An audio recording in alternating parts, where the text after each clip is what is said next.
This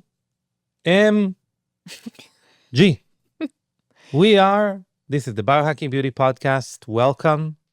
I'm Amitai Eshel, and thank goodness, again today, it is the one and only, my co-founder of Young Goose, Anastasia, the great and powerful Khodzhaeva is here. Thank you. Thank you for having me. This podcast is brought to you by Young Goose. The Biohacking Beauty podcast is the podcast that your address, your source of how to biohack your skin and how to improve your skin health and everything that would lead to better appearance. I am so excited. I botched that completely, but we're going to keep this. Okay. Because it's genuine. All right. So I think one of the top rated podcast episodes that we've ever done, and we've done it together, was about Botox. And that was my personal Botox story. And since then, we have, first of all, heard a lot of, we got asked a lot of questions got a lot of hate from injectors. Yes, so this podcast is really when we're going to talk about Botox. We're going to address 7 facts. And there will be some myth busting. There will be some, I don't know, conspiracy theory busting. Some, I hope it will be interesting to follow along. Amen. I want to jump right in, and I want to set the framework because Botox is often regarded as a beauty routine, casual beauty routine. The part of what you do for your beauty routine, but it isn't. Yeah. It is a medical procedure. Exactly. By the way, regulated as a medical procedure with complex long-term effects. Yeah. So I think that's how we should frame this conversation.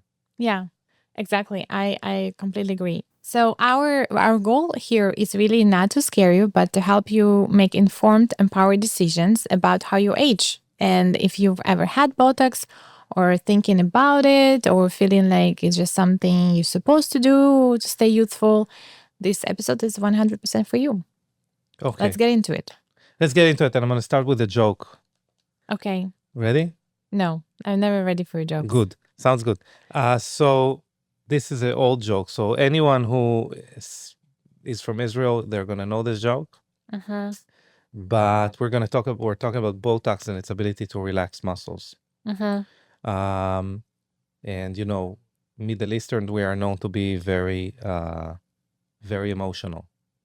So do you know how a Middle Eastern cooking book starts? Oh yeah, I know this joke. First of all, relax. Yes.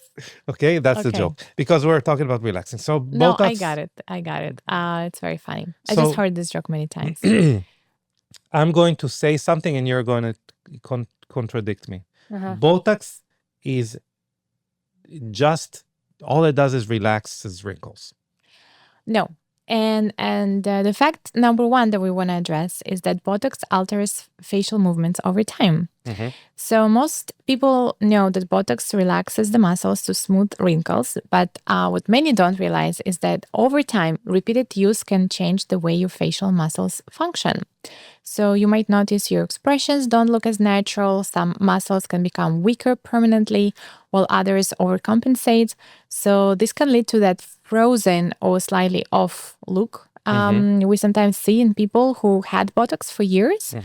So what does this look like after 5-10 years? Think less range of motion and sometimes even facial asymmetry.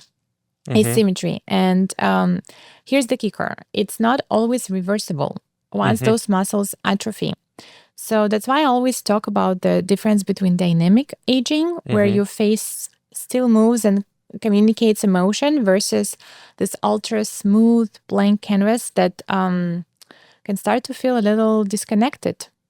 So it actually brings me to the fact number 2 that I want to discuss and I want you to have a go at, which is that Botox can contribute to perception drift. So first time we talked about this perception drift was with the amazing, incredible Cameron Chestnut, Dr. Cameron Chestnut, plastic surgeon. But we mainly talked about fillers. But the same applies also to Botox. Basically, what we believe is normal, what we believe normal facial function looks like, drifts together with the amount of evidence we see to that in the environment. So if we saw everyone having Botox, that is going to be our perception of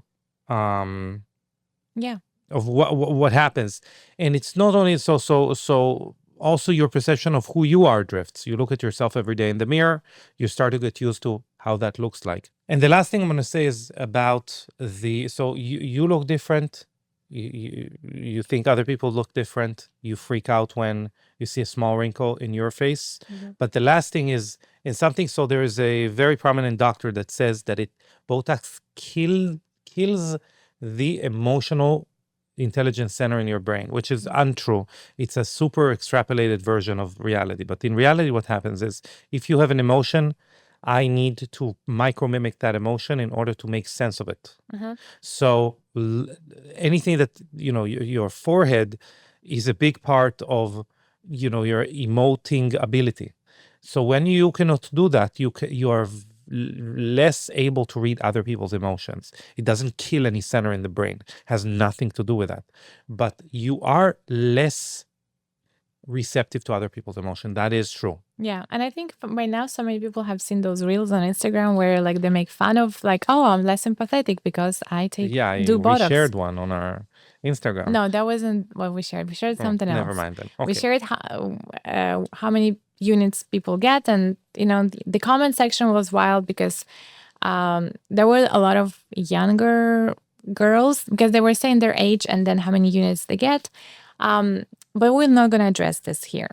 Okay. So since we want to do, we want to do rapid fire, you want to read the fact number 3? Fact number 3 is overuse of Botox can lead to muscle atrophy. Yes. So here's where things get anatomical. When you repeatedly inject Botox into the same area, those muscles aren't being used, so they shrink.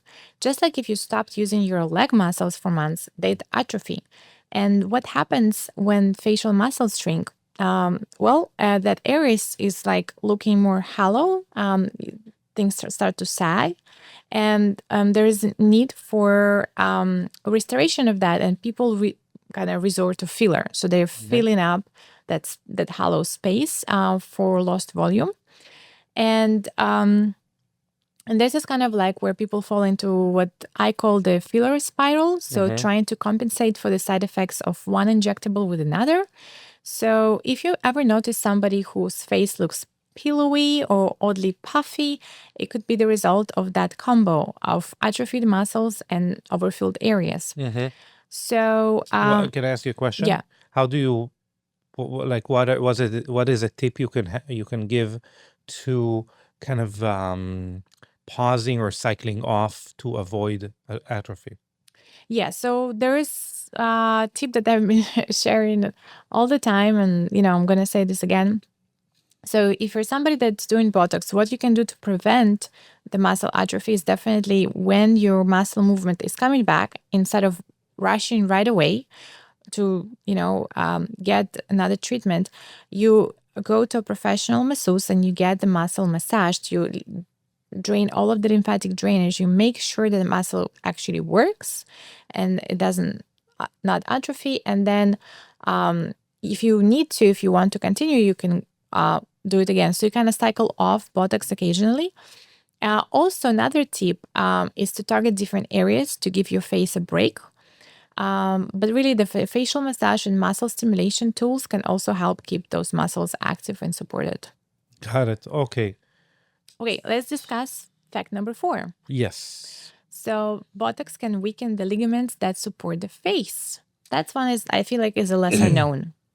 Yes, that's known, and we did have the last podcast you were on. We were talking about the neck, so this is like super, super, super important in the neck But a few things can happen. The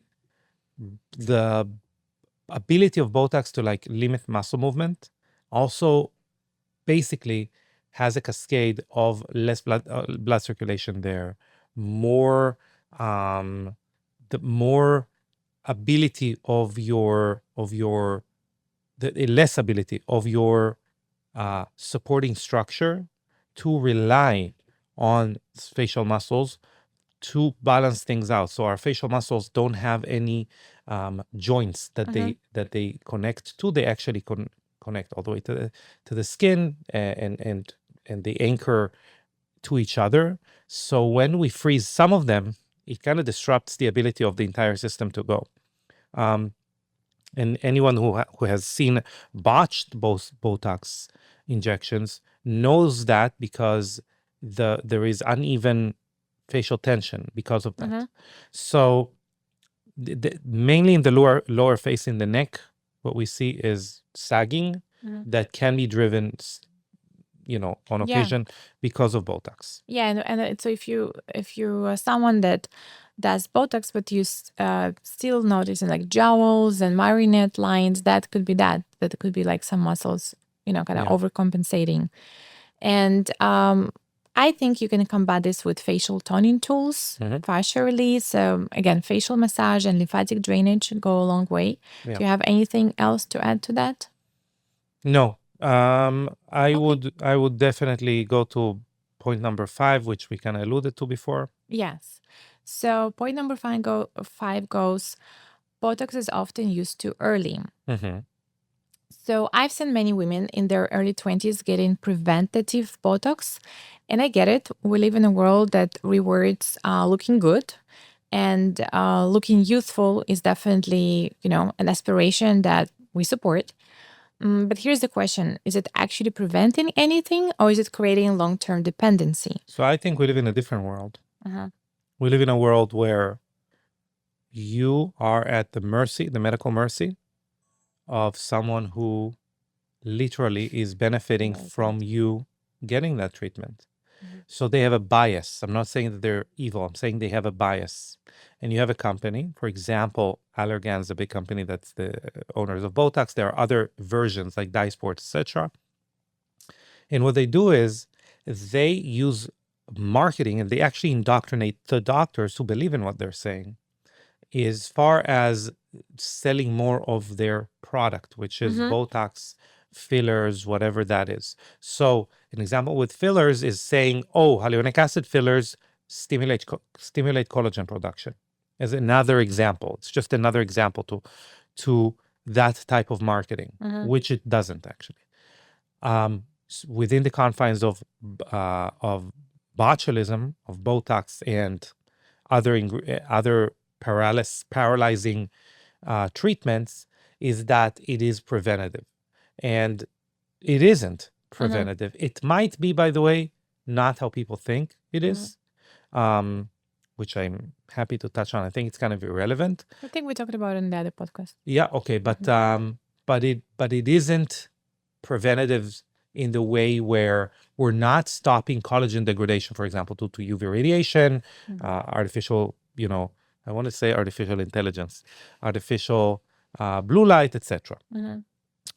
I'll let you continue. Yeah.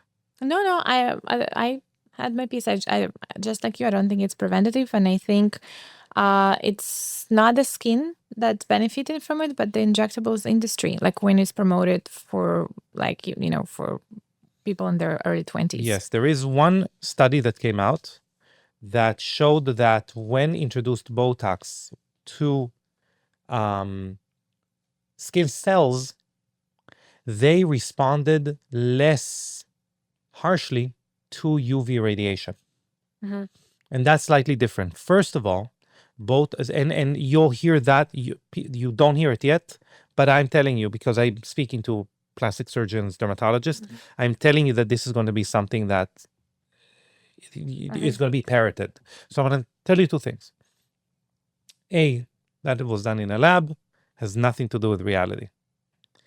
B, Botox is not injected into the skin. It's injected into muscles. These don't even get UV radiation.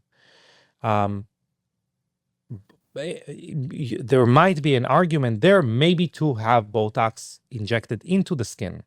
Maybe, but it's not what's happening right now. And it has nothing to do with the argument that Botox is preventative. The argument of Botox is preventative is that it prevents continuous muscle movement that forms wrinkles.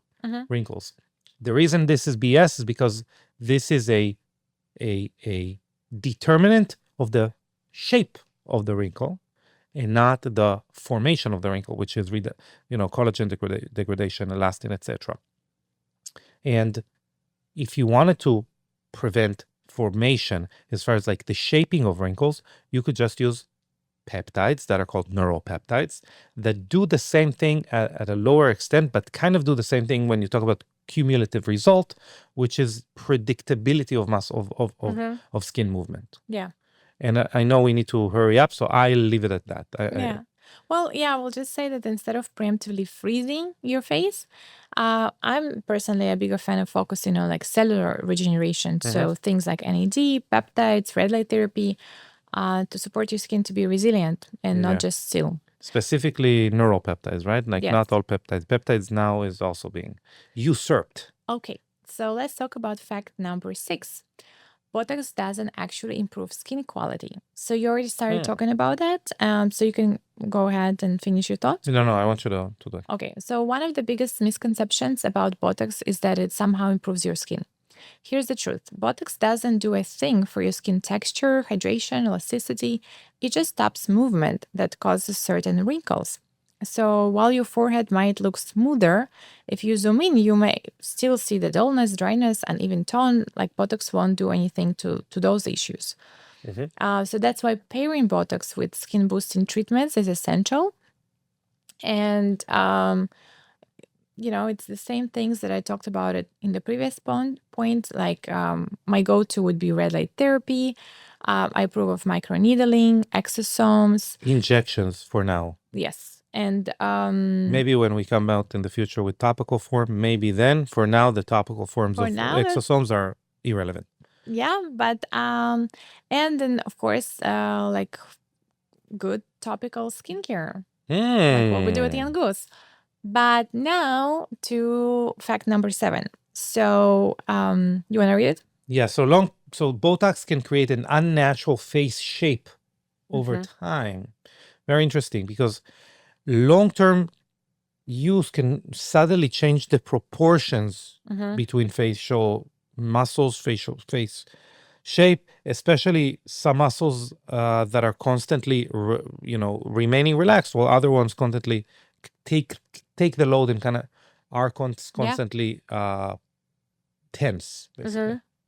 Yeah. So what ends up happening is that what we see is that there is a loss in definition of jawline.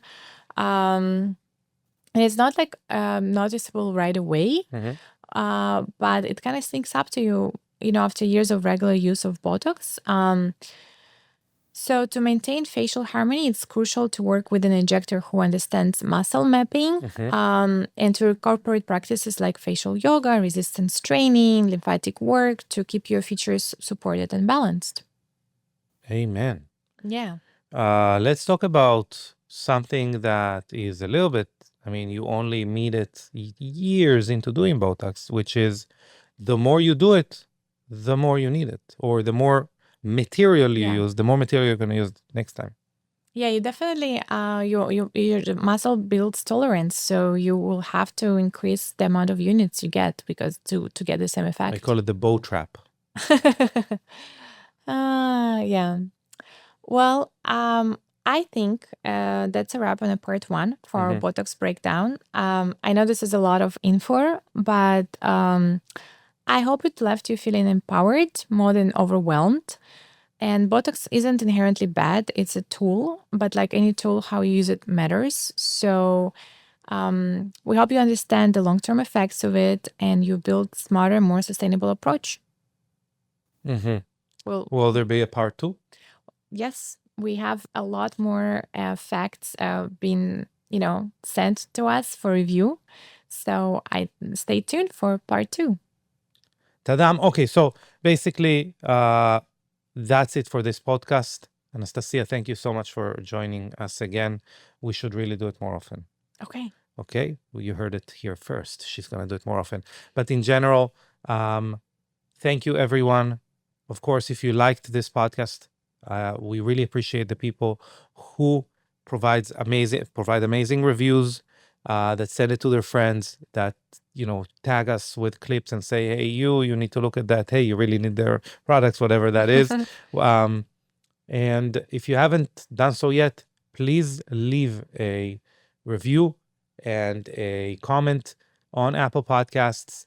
Your reviews really push this podcast forward and really allow more people to discover it and to enjoy the information that we share and that we believe is so important in this podcast. Yeah, please let us know if you learned anything new today, or if you have your own Botox experience to share. We'd love to hear from you. So yeah, the best way to leave that feedback is on Apple Podcasts. And if you also have a question to us that you want us to talk about in the next episode, please do so in the comment section. And as always, check out Yangus for skincare that goes beyond the surface. Literally, okay. Biohacking your skin for long-term resilience. For long-term resilience. Regeneration. Okay, until next time. Until next time. Okay. Bye. Bye.